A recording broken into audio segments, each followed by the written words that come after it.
Okay, next up, Alok Jain, Director of UX and Design at Untitled Global. We've done a bunch of stuff with Untitled Global, and he's going to tell us about design sprints. Let's check the mic. Okay. So thank you everyone for coming. Design sprint is a topic that we've been exploring for a few years. So just want to come and share what we've been doing, what we've been thinking, and how we got to it with all of you. Just a brief background about myself. I've been in the design field for close to about 20 years now. I lead the design practice at 3 Pillar Global. It's an awesome company. We're based out of Fairfax. We have a small, brilliant UX team. I'm also involved with 3 Pillar Labs, which is where we're looking at forward-looking concepts, cutting-edge technology, new ideas, and playing with that. So on a day-to-day basis, I'm basically focusing on design and innovation and trying to figure out things and how do we do better at that.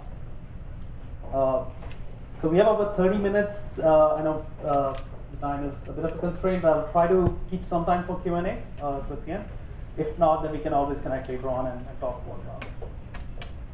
Cool. Okay, so basic questions. Who had heard of design sprint before this session? Okay, that's cool. I was expecting probably not many more hands to go up. So that's cool. And how many people have actually been able to use it, had an opportunity to use it? Whatever your definition of. Okay, cool. So that's good. I hope the content would actually be useful for you. So, I was seeing this movie, Finding Nemo. I promise it's related. Okay, cool. Finding Nemo is a very interesting point in the life of Pixar. So Pixar used to be this company that was struggling for many years. They were going through losses. They had a dream of creating the first animated feature film, and with Toy Story, they did that. And before Finding Nemo, they had 4 other movies that came out. So they had sort of started to become more matured as an organization. So along with Pixar, even the industry of animated feature films was getting mature. So this is about 1999, and both Pixar as well as the industry, the animation industry, had started to think about and talk about that how is it that they can make their processes more efficient? How can they be more cost effective? Right. So they started looking back and say, okay, how did we do the last 4 movies? Where did the costs go? And they came to a conclusion that they constantly tweak with their scripts. And that constant back and forth, even while the movie is in production, they keep changing their scripts. And that constant back and forth is the biggest cost element that they have. So with Finding Nemo, they went on an experiment to say, okay, if we were to freeze our scripts up front,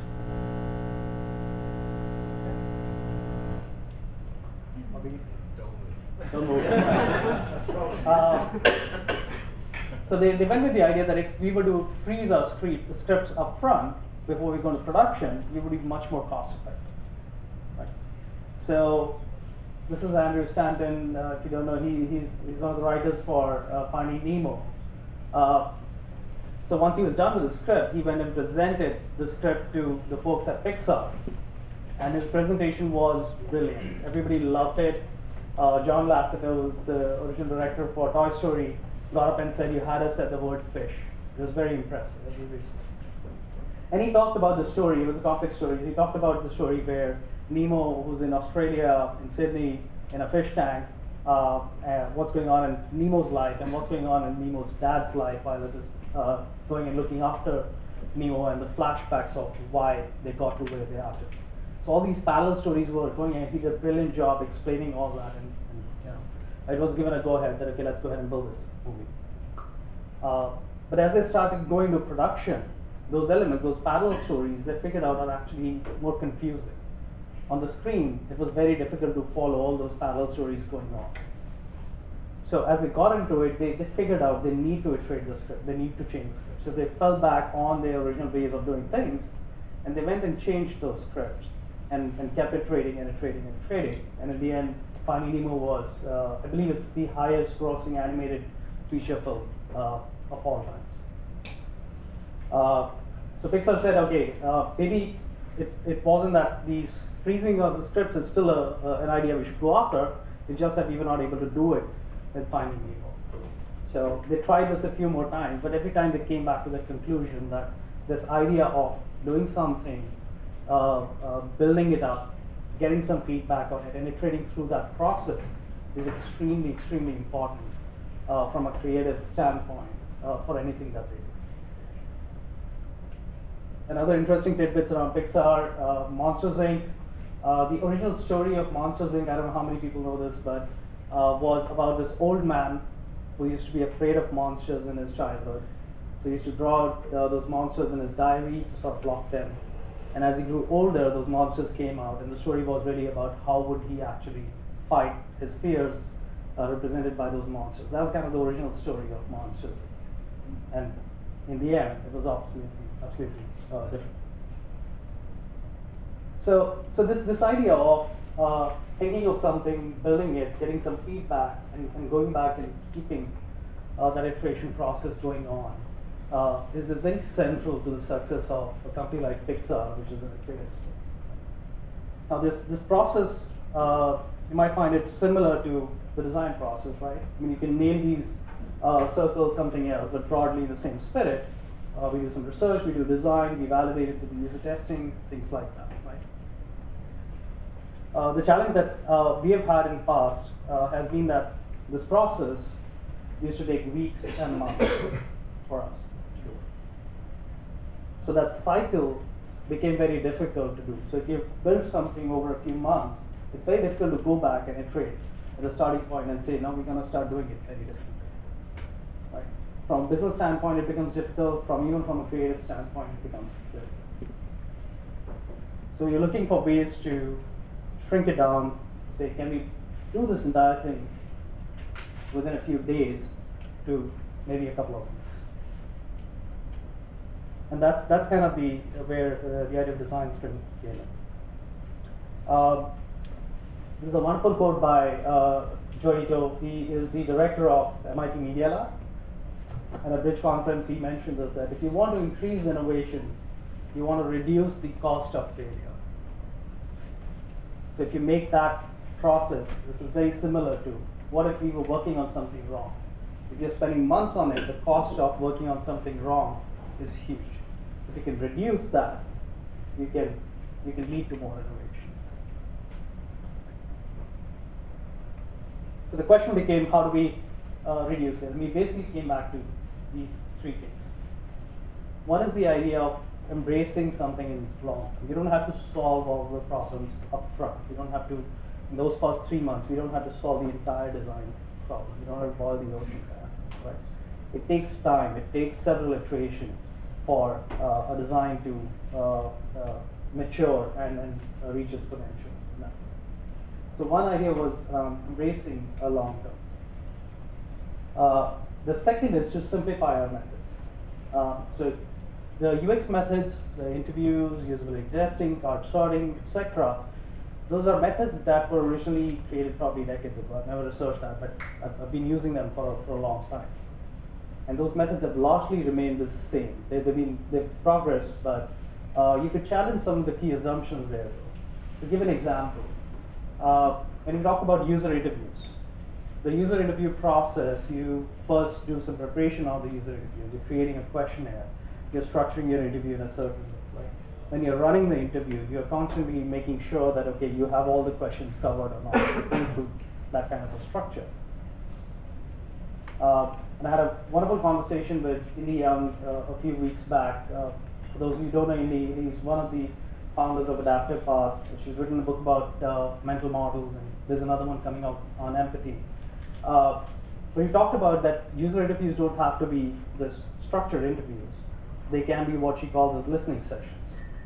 So where you have this context, you have an idea of the problem that you're working on, but you don't have specific questions laid out. You could just go into a conversation with the user with that context, and through that conversation, you can unearth things that you originally did not know were even a problem for you. Okay. Right? A metaphor that I came across recently is like a metal detector. So the process is like in a metal detector, you're going through the surface, something comes, it finds a treasure, it finds something interesting, and it goes beep, beep, beep, beep, beep. You dig it out, you find your treasure, and then you come up, and then you start scanning again.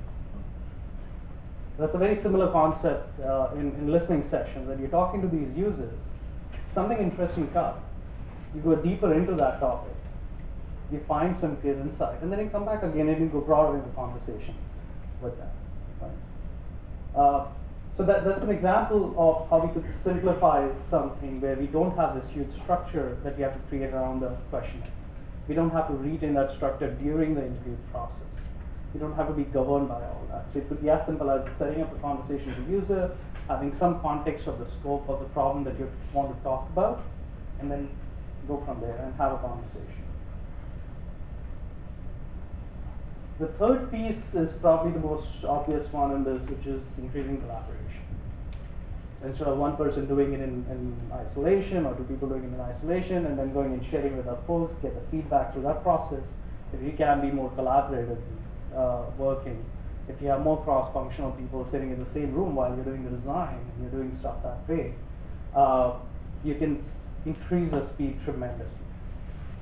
You get new ideas, you get feedback on your ideas much more quickly, you can build on each other's ideas much more quickly. So collaboration has a huge impact on this process. I'm sorry, I'm going fast, so feel free to stop me if you have thoughts or questions in between. So here is an example of a design sprint that we had created for one of our internal projects. The process is we start with some initial preparation to understand what is the problem that we're working on. We had a kickoff in a research phase, analysis component, ideation, prototyping. In this case, we specifically went with prototyping, but we could replace it with something else. And then usability testing. And we had 3 people focusing on this. The way we laid it out was the initial, we spent some time, so this could be a business model canvas, this could be a lean canvas, this could be Javelin board, this could be any other technique that works for you. But a simple technique where you can get together as a group and then focus on what are the goals, what is it that we really want to learn from our research, and you define that. When you take that and you spread out the team, and the team goes and does these 30-minute interviews. So we have tried to play with different time, and 30 minutes is a pretty decent amount of time we have found, where we can have very focused listening sessions with the users. So in this example, that's what we applied. Each person goes and interviews 3 people. So you have interviewed 9 people, you could do 4 interviews, you can play with these numbers to your requirement. But they spend roughly about half a day doing these interviews. And then quickly after those interviews, there's not a huge documentation in between, no major steps in between, we jump onto the analysis. The team comes together. There's a lot of information they already have retained in their head during those interviews. These are just 30-minute sessions. These are not structured interviews. You're not trying to memorize a lot of things. These are things that you have discovered.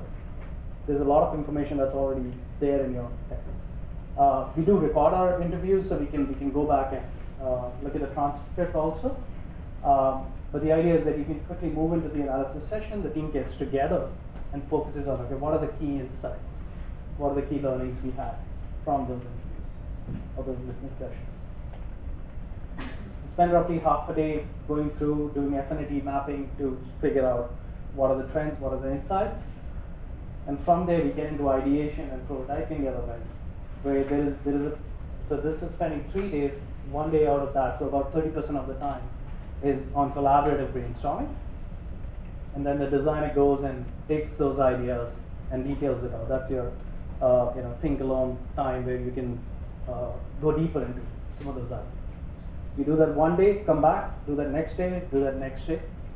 And by the third day, you have a direction at a high level in place of this is how we can solve this problem based on the insights that we have. And then you take it further for the next 3 days to prepare it for testing. There was a wonderful article I read which talked about that prototypes are visual ways of asking questions. So prototypes are not just representation of what you have in your mind.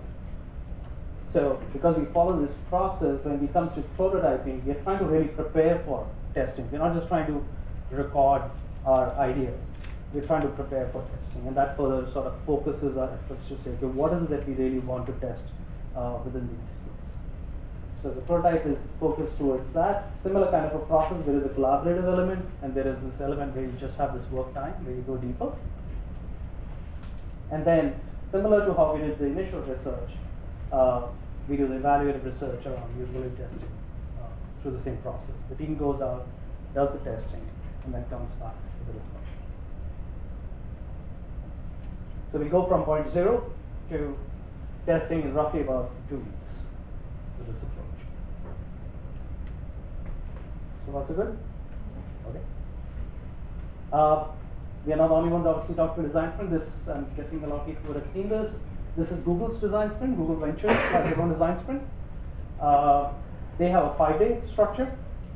It starts with understanding, then diverging, the ideation piece, convergence, the deciding, prototyping for a day, and then validating. They do not include research in there, and that is one of the key reasons why ours is very different. Plus, we give a lot more time for the prototyping. But this process works for them. So you should basically look at, in your situation, what kind of process would be valuable. Do you have a question back here? Yep. Yeah. This seems like a very quick way to do things, but on the other hand, I find that there's a necessary time period needed for exploration. Mm-hmm. You know, and to diverge and then decide on in 2 days, you know, where's the feedback loop that goes back to say to the client or the customer and say, you know, we're thinking about this, we're thinking about that, or, you know, is that the diverge, or is that conversation, is the diverge conversation help within the context of the team? Going back up, the develop team is expanded, but the software team, as opposed to, you know, the full team. So the diverge in this case, as well as in our the way we've done it in the past, in both these cases, the client is involved in the ideation process, in the divergence process. And actually, throughout this process, we try to keep the client involved. It varies obviously based on their interests, based on the skills. But as much as possible, you want more collaboration, because then the hands-off become much easier to do. I do feel, and that is largely the reason why there are 3 days plus 3 days kept here. So 6 days have been kept on design exploration in our case. Yeah, 3 days I can understand, but one day? Yeah. Well, I have trouble getting in contact with some of my people. Yeah. So, but I mean, they have published good amount of information on Google's blog. I'll include the link in the presentation when I send this out. They do have some good examples that they have shared as well on how they have been able to achieve. But they do agree. I mean, this is a very intense process that they go through, and they probably have like 6 or 7 people working on it at the same time. They're not just a small team. Yes. Is this an iterative process though? Is like, are they done now, or next week is there going to be a follow-up cycle to this? And if so, is it a little bit different than like the first week and the kickoff week? It is iterative. The idea is exactly that you're not trying to find the perfect answer within this time frame. You want to keep moving. You want to put something visual in front, that the ideas are not just sitting in your head. You have turned it into something visual that people can look at and you can get feedback on, right? And then you build on it, exactly. Sorry, what was the second question? Well, are week 2 and follow-up slightly different than the kickoff week in terms of how time is allocated? Right. So this actually is not the kickoff week. This is the actual execution sprint. I'm going to talk about the kickoff also. But yes, we do adjust this as we go along. So if there are cases where we don't really need to do as much research, we have information from previous listening sessions that we can apply to future sprints. We do adjust that as we go into this. Is this all you're doing the entire time that you're on work, that 1 week or so? Or are you doing other tasks in addition to this? You mean other projects or? Yeah, other projects. Yeah. We do have. So normally we try to keep it so that one person is working on no more than 2 projects. So at least half of your time is there. These estimates, however, are more with the idea that you are full-time focused on this. So if somebody is half-time, I'll try to pull in another person into the team and somehow balance that. You have a question? I'll let you get into the kickoff because that might start answering your question. Okay.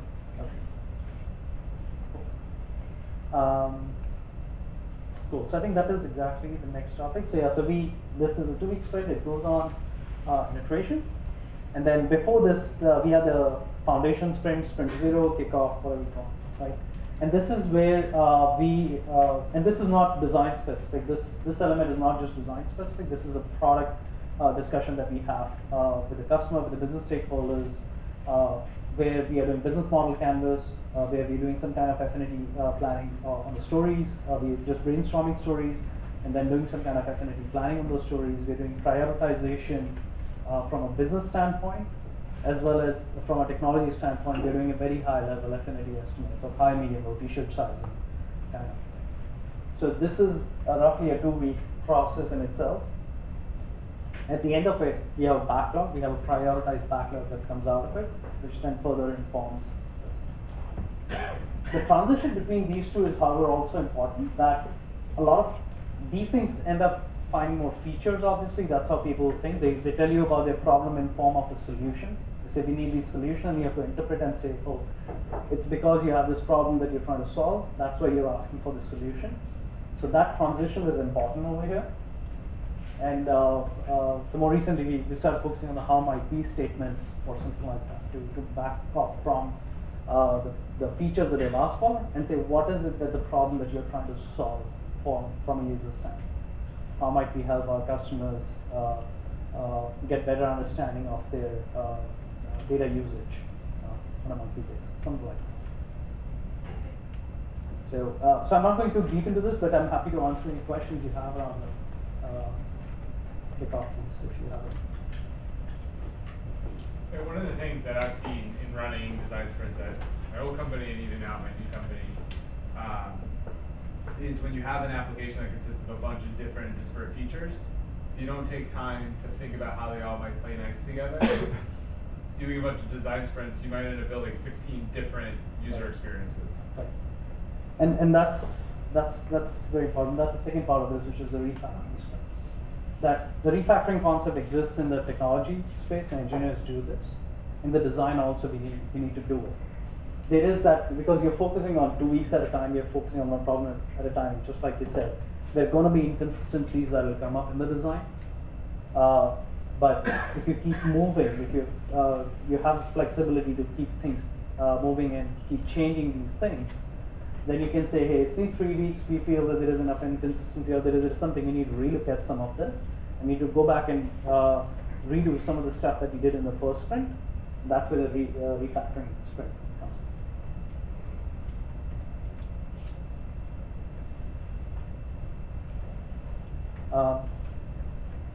Actually, that question, but there's actually one more thing I wanted to highlight. I think I missed the slide on that. Tied to this point is, for you to be able to do these kind of things, the process is just one element of it, right? Your team, the mindset with which the clients are working, all those are extremely important component of this for it to be really successful. So it's not something that you can just pick up and say, okay, we're just gonna do it because of the same things. You're gonna have inconsistency, but you will not have the team which is mentally prepared to say it's okay to have inconsistency, and then they'll be able to do it. That long-term perspective is very important for the team to have. So that element should be kept in mind. I also feel brand alignment is somewhere important into this. Some brands would be more willing to do stuff like this. The others would be more like perfectionists. They want to get everything pixel perfect before it goes out in any form. So those elements come. And tied to that, then being able to work with your customers, being able to respond to the customer's requests, because you're going to send stuff which may not be perfect, which is likely not going to be perfect initially. So if you get feedback, being able to be very responsive to that feedback becomes very important as well. So this doesn't just live in isolation as a process that you can just take and do it. It's a broader thing where the mindset and other things have to come together. So I think we're doing good on time.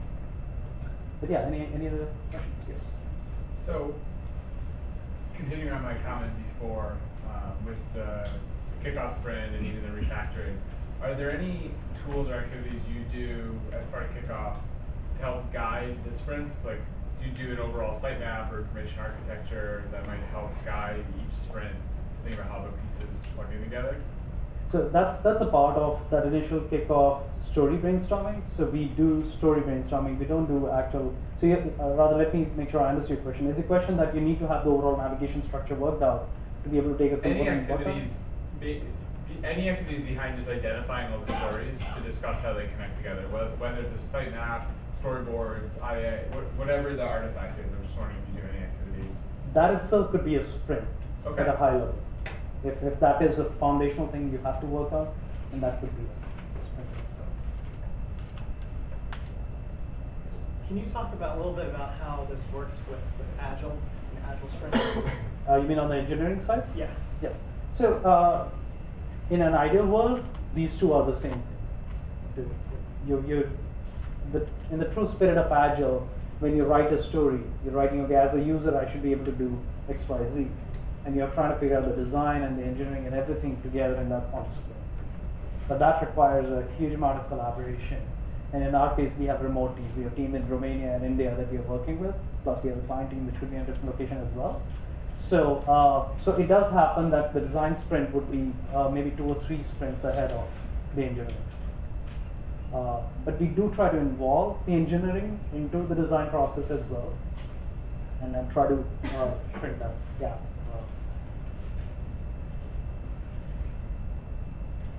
Any other questions? Yes, sir. So kind of going along with what you just said, like in an ideal world, would you design a piece and then someone would, like an engineer would create that as you design it, kind of thing? Or That's right. I haven't been in those environments where I have done it personally. I've been sort of in studio environments where I've worked with a remote team, but over a period of time we became close enough where we could do it. But one great example of that I've seen is with Nordstrom Labs. They have this wonderful video. If you go to nordstromlabs.com, they have a video of the stuff that they did, and they brought their whole team into the retail store, and they were trying to build an application, an iPad application, which will allow people to select the classes for themselves in a more easy fashion. And they had this whole team sitting there, designing right there, building an iPad application, go to the customer, get the feedback, come back. They had their whole board set up right in the retail store. Jeff Scott Hill's book, Lean UX, talks about that a lot. Like Okay. the within sprint UX being just another resource within the same sprint, not being like we're a little agile waterfall-y when you're doing a UX sprint ahead of the development Yeah, sprint. exactly. But Lean UX, the book Lean UX talks a lot about that. And he'll be here in January. You're welcome. I just bugged your back. It's free cookie. That too. Could you talk a little bit, they just out of the blue, you said Romania and India. Could you talk a little bit about how you manage that process? I mean, it's becoming a common enough kind of thing, and yet, how do you collaborate across those kinds of, just some of your experience? So India tends to be more difficult just because of time zone difference. You just get about an hour and a half of overlap time. There are also cultural differences and stuff like that. So that has a different way of solving. Romania, we get a lot more. We get 3 or 4 hours of overlap time with Romania. I also encourage travel a lot. I believe that more than the mechanics of collaboration, it is a relationship that you build with people. When you say something, they understand the software aspects. That is very important. So I think travel plays a huge role in it.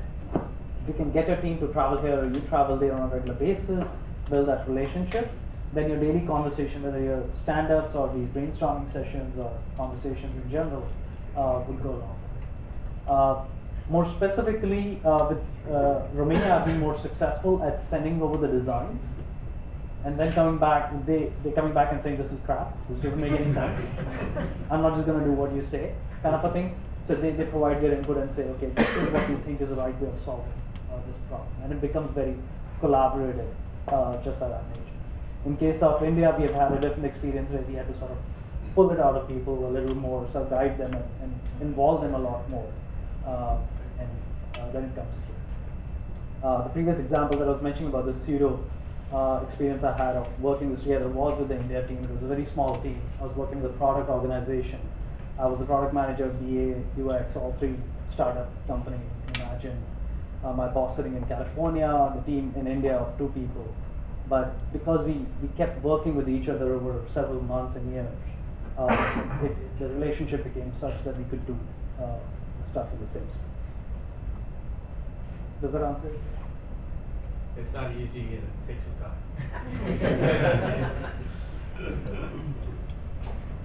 Any more? That's great. Okay. Great. Thank you very much.